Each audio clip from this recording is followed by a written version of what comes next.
իր համար մահը դա քաջերի արիությունն էր։ Դա ինքը տենց էր շարժվում, տենց էլ ասում էր, միջև իր անգնելն էլ ինքը էդ էր ասում։ Պատերազմը երբ սկսեց, Գագիկ այդ վաղ հավաքների էին։ Սկսելու պես քիչ էլ սպասել որ գումարտակի անտարական չի, բան մի անգամից գնացել է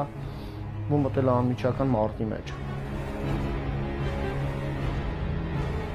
Նշանակվում է արդեն մարտի ընթացքում, պատերազմի ընթացքում Վաշտի հրամանատար։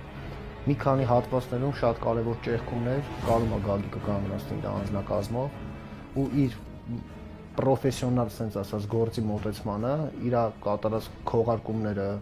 զորքերի տեղաբաշխումը այնքան է ճիշտ լինում, որ հակառակորդի հրետանային ավիացիոն հարվածները շատ քիչ են մարդկային կորուստների բերում, շատ քիչ։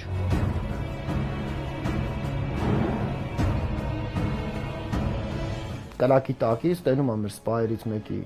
դին, այդ կրակի տակ ինքը գրկում, ուսերին դնում, անմիջական հակառակորդի հետ շփման ժամանակ կարում է հանի։ Ու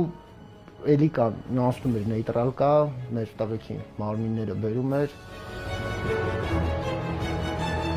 Պատերազմի օրերին հյուսիսից հարավ, արևմուտքից արևելք ամենուր խոսում էին Գագիկի սխրանքների մասին։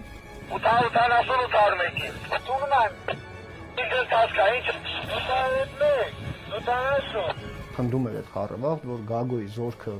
ձիքա, Գագոյի զորքը կռվում է, վստահ ենք, որ պատերազմի աստվածը ներկայ է պաշտպանության այդ թևում։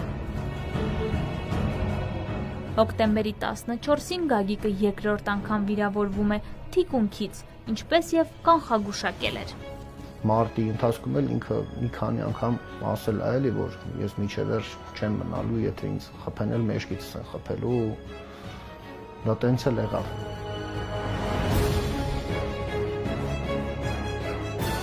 Ես տենց շատ քիչ ընկեր ունեմ, որ իրա նման են, էլի։ Բառեր չկա ուղղակի, որ ասես։ Ну, ընկեր էր, որ ընկեր էր։ Անկության ընկեր կորցրեցի, ասած ում հետ այսքան կյանք ենք ապրել ու չի կարող էլի ինքը իր տեղը արդեն զգացնել տալ լիքը դեպքերում։